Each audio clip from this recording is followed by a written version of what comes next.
चलिए जानते हैं आज की देश और दुनिया की सिलेक्टेड काम की और बड़ी खबरों को सिर्फ 10 मिनट में। लेकिन अभी तक आपने इस वीडियो को लाइक नहीं किया है तो भी लाइक कर दीजिए और चैनल को भी सब्सक्राइब कीजिए। तो चलिए बढ़ते हैं दोस्तों अपनी अगली खबर की ओर। हिजबुल्लाह की हद में घुसकर क्या इजराइल से हो गई गलती? दरअसल हिजबुल्लाह ने उत्तरी इजराइल में एक एयर ट्रैफिक कंट्रोल बेस पर हमला किया।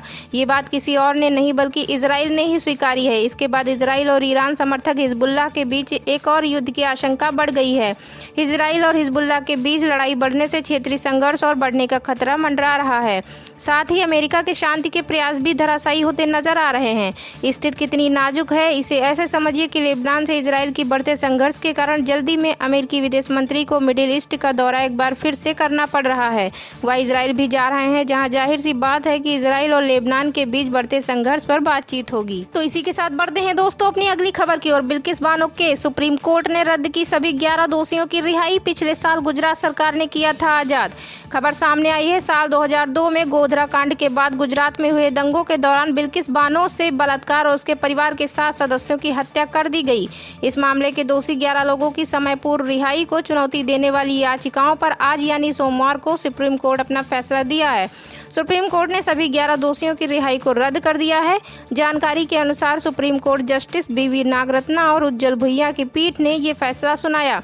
पीठ ने 11 दिनों की व्यापक सुनवाई के बाद पिछले साल 12 अक्टूबर को अपना फैसला सुरक्षित रखा था। कोर्ट की कार्रवाई के दौरान केंद्र और गुजरात सरकार ने दोषियों की सजा माफ करने से संबंधित मूल रिकॉर्ड प्रस्तुत किए थे। तो चलिए बढ़ते हैं दोस्तों एक बहुत ही महत्वपूर्ण खबर की ओर। कश्मीर का इस्लामिक संगठन OIC ने फिर उगला जहर। 75 साल पुरानी बात पर फिर कर रहा हंगामा। खबर निकलकर सामने आई है। ऑर्गेनाइजेशन ऑफ इस्लामिक कॉरपोरेशन अपने भड़काऊ बयानों के लिए जाना जाता है। एक बार फिर इस संगठन ने भारत के खिलाफ अपनी नफरत को दुनिया के सामने रखा है। संगठन ने कहा है कि संयुक्त राष्ट्र का कश्मीर में जनमत संग्रह कराने के लिए प्रस्ताव को 75 साल पूरे हो गए हैं। OIC UNSC के फैसले का सम्मान करता है और कश्मीर लोगों के लिए आह्वान करता है इस प्रस्ताव को सर्वसम्मत से अपनाने की अपील करता है। OIC संयुक्त राष्ट्र के बाद दूसरा सबसे बड़ा अंतर सरकारी संगठन है। इस संगठन में 57 इस्लामिक देश सदस्य हैं।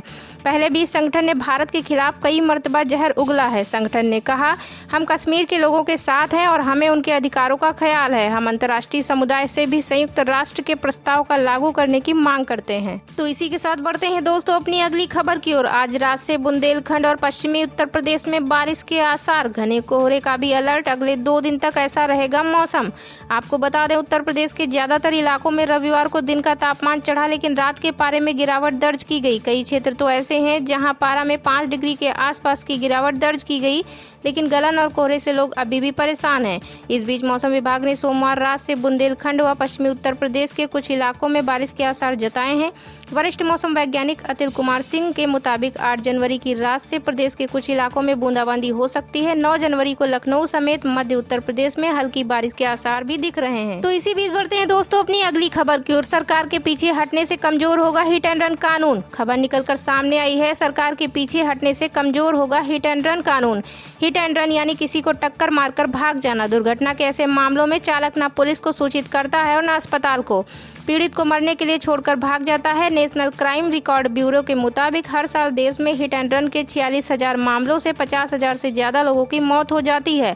यदि हादसे के बाद मौके पर ही घायल की मदद की जाती तो ऐसे 80% घायलों की जान बच सकती है। केंद्र सरकार ने रोड एक्सीडेंट में होने वाली ऐसी मौतों को घटाने के लिए कानून बनाया। इसके तहत कोई भी अगर लापरवाही से वाहन चलाकर किसी व्यक्ति की मौत का कारण बनता है, घटना के तुरंत बाद किसी पुलिस या मजिस्ट्रेट को इसकी सूचना दिए बिना भाग जाता है, तो उसे भारतीय न्याय संहिता की धारा 106(2) के तहत 10 साल तक की सजा हो सकती है या 7 लाख रुपए तक का जुर्माना देना पड़ सकता है। तो चलिए बढ़ते हैं दोस्तों अपनी अगली खबर की ओर। भारत और सऊदी अरब हज समझौते पर हस्ताक्षर। खबर सामने आई है। भारत और सऊदी अरब ने इस साल आधिकारिक तौर पर द्विपक्षीय हज समझौते पर हस्ताक्षर किए हैं। इस समझौते के तहत जून 2024 के लिए निर्धारित वार्षिक हज यात्रा के लिए तीर्थ यात्रियों के लिए आवंटित कोटा को अंतिम रूप दिया गया। महिला एवं बाल विकास और अल्पसंख्यक मामलों की मंत्री स्मृति ईरानी ने विदेश और संसदीय मामलों के राज्य मंत्री V मुरलीधरन के साथ जनवरी में सऊदी अरब के हज और उमरा मंत्री तौफीक बिन फौजान अल रबिया के साथ समझौते पर हस्ताक्षर किए। तो इसी बीच बढ़ते हैं दोस्तों अपनी अगली खबर की ओर। चीन ने ताइवान को हथियार बेचने पर अमेरिका की 5 रक्षा कंपनियों पर लगाया प्रतिबंध। दरअसल चीन ने ताइवान को हथियार बेचने और चीनी कंपनियों तथा नागरिकों पर प्रतिबंध लगाए जाने के जवाब में अमेरिका की रक्षा से जुड़ी 5 कंपनियों पर रविवार को प्रतिबंध लगाने की घोषणा की है। विदेश मंत्रालय ने ऑनलाइन जारी एक बयान में कहा है कि इन प्रतिबंधों के तहत चीन में इन कंपनियों की संपत्ति कुर्क हो जाएगी और चीनी संगठनों और लोगों को उनके साथ कारोबार करने पर मनाही होगी। जिन कंपनियों पर प्रतिबंध लगाए गए हैं उनमें BAE systems, land and armament, Alliant tech systems operation, AeroVironment, ViaSat and data link solution शामिल हैं। अभी यह स्पष्ट नहीं किया गया है कि प्रतिबंधों का इन कंपनियों पर क्या असर होगा। ऐसे प्रतिबंध अक्सर सांकेतिक होते हैं क्योंकि अमेरिकी रक्षा ठेकेदार आमतौर पर चीन को सामान नहीं बेचते हैं। तो चलिए बढ़ते हैं दोस्तों अपनी अगली खबर की ओर। अखिलेश यादव पर फिर भड़की मायावती, गठबंधन नहीं करने की बताई वजह, विपक्षी दलों को भी दी सलाह। आपको बता दें बीते कई दिनों से मायावती की पार्टी के इंडिया गठबंधन में आने की चर्चा चल रही है। इन चर्चाओं ने सियासी बयानबाजी को बढ़ा दिया है। अब मायावती और अखिलेश यादव आपस में ही भिड़ गए हैं।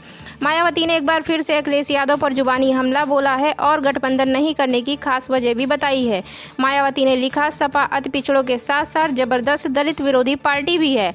हालांकि BSP ने पिछले लोकसभा आम चुनाव में सपा से गठबंधन करके इनके दलित विरोधी चाल चरित्र व चेहरे को थोड़ा बदलने का प्रयास किया, लेकिन चुनाव खत्म होने के बाद ही सपा पुनः अपने दलित विरोधी जातिवादी एजेंडे पर आ गई। तो इसी के साथ बढ़ते हैं दोस्तों अपनी अगली खबर की ओर। RLD चीफ जयंत का बड़ा बयान, बोले हमारी सरकार बनेगी तो पहली कलम से अग्निवीर योजना को करेंगे खत्म। दरअसल राष्ट्रीय लोकदल के सुप्रीमो जयंत चौधरी ने मेरठ में रविवार को एक सभा में संबोधित करते हुए ये कहा कि देश के युवाओं पर भरोसा करना चाहिए क्योंकि नया नेतृत्व देश के लिए तैयार करना राजनीतिक लोगों का दायित्व है। पिछले दलों के इंडिया गठबंधन में शामिल रालोद द्वारा साईं धाम कॉलोनी मैदान में आयोजित युवा संसद में उपस्थित जनसमूह को संबोधित करते हुए जयंत चौधरी ने कहा, अगर केंद्र में इंडिया की सरकार बनेगी तो सबसे पहले अग्निवीर योजना को खत्म करेंगे। उन्होंने कहा कि इंडिया गठबंधन युवाओं के सपनों को पूरा करने के लिए काम करेगा। चौधरी ने युवाओं से 2024 में इंडिया गठबंधन की सरकार बनाने का आह्वान करते हुए कहा कि इस गठबंधन की सरकार आने पर अग्निवीर भर्ती योजना को ही खत्म नहीं किया जाएगा बल्कि नौजवानों को प्राथमिकता से रोजगार भी दिया जाएगा। तो इसी के साथ बढ़ते हैं दोस्तों अपनी अगली खबर की ओर। राम मंदिर उद्घाटन से पहले अक्षरा सिंह का भजन वायरल, वीडियो देख झूम उठेंगे लोग। खबर सामने आई है, भोजपुरी एक्ट्रेस सिंगर अक्षरा सिंह का लेटेस्ट भजन काफी चर्चा में है। दरअसल 22 जनवरी को अयोध्या नगरी में राम जन्मभूमि का प्राण प्रतिष्ठा कार्यक्रम है। इसमें राम मंदिर का उद्घाटन होने वाला है। देश भर से हजारों हस्तियां इसमें शामिल होने वाली हैं। इससे पहले ही अक्षरा सिंह अयोध्यापति श्री राम के लिए एक प्यारा सा भजन लेकर आई हैं। अक्षरा सिंह का यह राम भजन ऑफिशियल यूट्यूब चैनल पर रिलीज किया गया है। गाने के बोल हैं, भगवान राम सभी के हैं। इसमें अक्षरा खुद परफॉर्म कर रही हैं। ये भजन सुनकर राम भक्त झूम उठे हैं।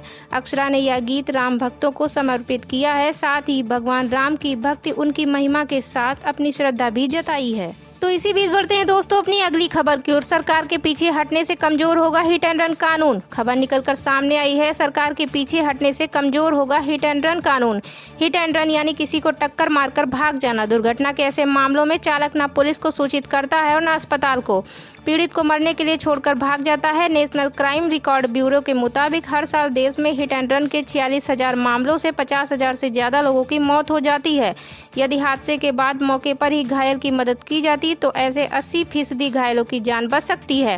केंद्र सरकार ने रोड एक्सीडेंट में होने वाली ऐसी मौतों को घटाने के लिए कानून बनाया। इसके तहत कोई भी अगर लापरवाही से वाहन चलाकर किसी व्यक्ति की मौत का कारण बनता है, घटना के तुरंत बाद किसी पुलिस या मजिस्ट्रेट को इसकी सूचना दिए बिना भाग जाता है, तो उसे भारतीय न्याय संहिता की धारा 106(2) के तहत 10 साल तक की सजा हो सकती है या 7 लाख रुपए तक का जुर्माना देना पड़ सकता है। तो इसी बीच बढ़ते हैं दोस्तों अपनी अगली खबर की ओर। चीन ने ताइवान को हथियार बेचने पर अमेरिका की 5 रक्षा कंपनियों पर लगाया प्रतिबंध। दरअसल चीन ने ताइवान को हथियार बेचने और चीनी कंपनियों तथा नागरिकों पर प्रतिबंध लगाए जाने के जवाब में अमेरिका की रक्षा से जुड़ी 5 कंपनियों पर रविवार को प्रतिबंध लगाने की घोषणा की है। विदेश मंत्रालय ने ऑनलाइन जारी एक बयान में कहा है कि इन प्रतिबंधों के तहत चीन में इन कंपनियों की संपत्ति कुर्क हो जाएगी और चीनी संगठनों और लोगों को उनके साथ कारोबार करने पर मनाही होगी। जिन कंपनियों पर प्रतिबंध लगाए गए हैं उनमें BAE systems, land and armament, Alliant tech systems operation, AeroVironment, ViaSat and data link solution शामिल हैं। अभी यह स्पष्ट नहीं किया गया है कि प्रतिबंधों का इन कंपनियों पर क्या असर होगा। ऐसे प्रतिबंध अक्सर सांकेतिक होते हैं क्योंकि अमेरिकी रक्षा ठेकेदार आमतौर पर चीन को सामान नहीं बेचते हैं। तो चलिए बढ़ते हैं दोस्तों अपनी अगली खबर की ओर। भारत और सऊदी अरब हज समझौते पर हस्ताक्षर। खबर सामने आई है, भारत और सऊदी अरब ने इस साल आधिकारिक तौर पर द्विपक्षीय हज समझौते पर हस्ताक्षर किए हैं। इस समझौते के तहत जून 2024 के लिए निर्धारित वार्षिक हज यात्रा के लिए तीर्थ यात्रियों के लिए आवंटित कोटा को अंतिम रूप दिया गया। महिला एवं बाल विकास और अल्पसंख्यक मामलों की मंत्री इस्मत ईरानी ने विदेश और संसदीय मामलों के राज्य मंत्री वी मुरलीधरन के साथ जनवरी में सऊदी अरब के हज और उम्रा मंत्री तौफीक बिन फौजान अल रबिया के साथ समझौते पर हस्ताक्षर किए।